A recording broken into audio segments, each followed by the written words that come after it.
We'll discuss further the importance of the agreements that you are talking about, the free trade agreement whose negotiations are likely to be concluded, and also the Defence and Security Partnership Pact that you referred to. Joining us for further perspective is Major General Ashok Kumar, Vishisht Seva Medal awardee and Director General of CENJOWS, a Centre for Joint Warfare Studies in New Delhi. Well, welcome, sir, to this special broadcast. Appreciate your patience all this while. Your thoughts first on what the Republic Day really means for not just the countrymen, but particularly for those in the defense forces, because it is their day to showcase their military might, their day to think out of the box, to focus on self-reliance in defense, and also this time around to show battle readiness. As far as Republic Day is concerned, this is an occasion where it is equally important to each person of the country. More so for the defense forces, what has changed in the war fighting, that it is not only the defense forces which are going to fight the war, it is whole of the nation which fights, because the countries whosoever have got certain potential, irrespective of the field, they are weaponizing that particular field. And therefore, we need to appreciate that we have to take everybody in the country on board in whatever capacity they are working, so that as and when any form of informal war is launched, whether it is trade, tariff, restriction of imports, fertilizer, critical minerals, or restriction of the energy items, our country is capable of taking care of that. More so since Operation Sindoor is currently on, only its intense phase which happened between 7th and 10th May is over. It is very, very apt that the country had decided to fill the current celebration in form of battle fighting formations, which demonstrates that we are still at war, or we have the capacity to continue at war. We have also chosen certain new facets in this particular parade, wherein you will find the latest announcements of organizational changes by the Indian Army in form of Hero battalions, Agnishas regiments, and so many other things have been brought to the knowledge of the entire public, and in fact I will say to the entire world. And therefore this Republic Day parade is going to be a game changer for India's defense forces. We are also heading towards a major organizational change towards theaterization. It's a matter of time as to when that is going to be announced, because it is our integrated and joint war fighting which will be giving the country the decisive edge, because our enemy, our adversary is not individual countries, it is a group of countries. We have seen in Operation Sindoor that Pakistan was supported by China, Turkey, and other such countries.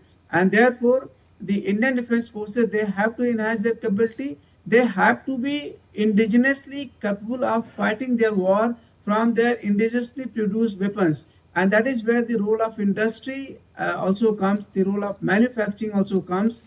And the whole country has to join hands to ensure that country is able to fight and it is not getting exploited by any other country by cutting the supply chain. And also it should be able to assist its friendly foreign countries so that we have more partners, more people who echo our thought process on the regional spaces as well as the international spaces. Major General Dr. Ashok Kumar, sir, tell us also about what signal is being sent out on Republic Day when we show all this military might and these military displays. How do they contribute in a sense to India's strategic signaling, both to allies? You did talk about the new threat perception in terms of joint or the enemies are as a cluster rather than as individual nations.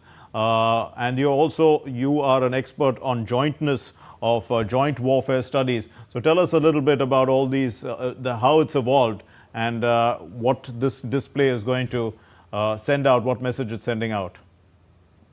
See, there are three major disruptions which are sweeping the world: the geopolitical disruptions, geo-economic disruptions, and technological disruptions.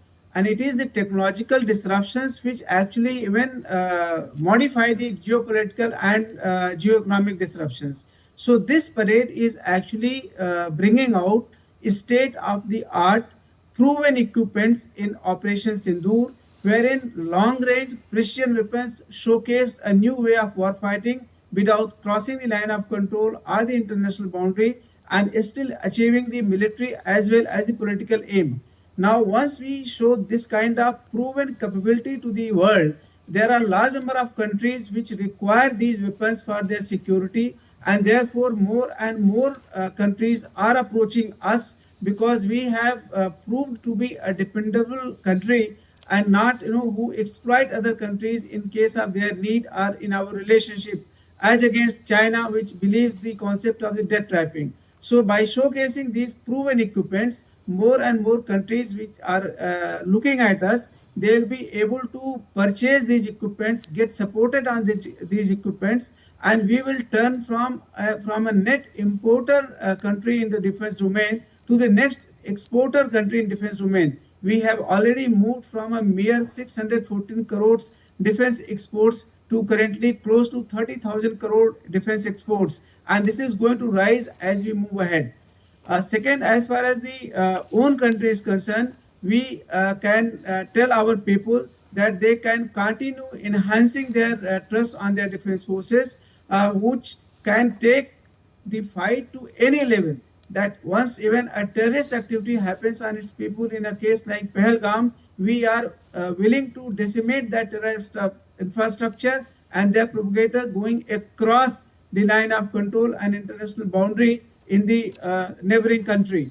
Not only that, we have undoubtedly told, while we do not intend to harm anybody, we don't have any expansionist agenda, but at the same time, if there is any country who takes any adversarial actions to any of our citizens, defense forces with the political support are willing to go to any mile whatsoever.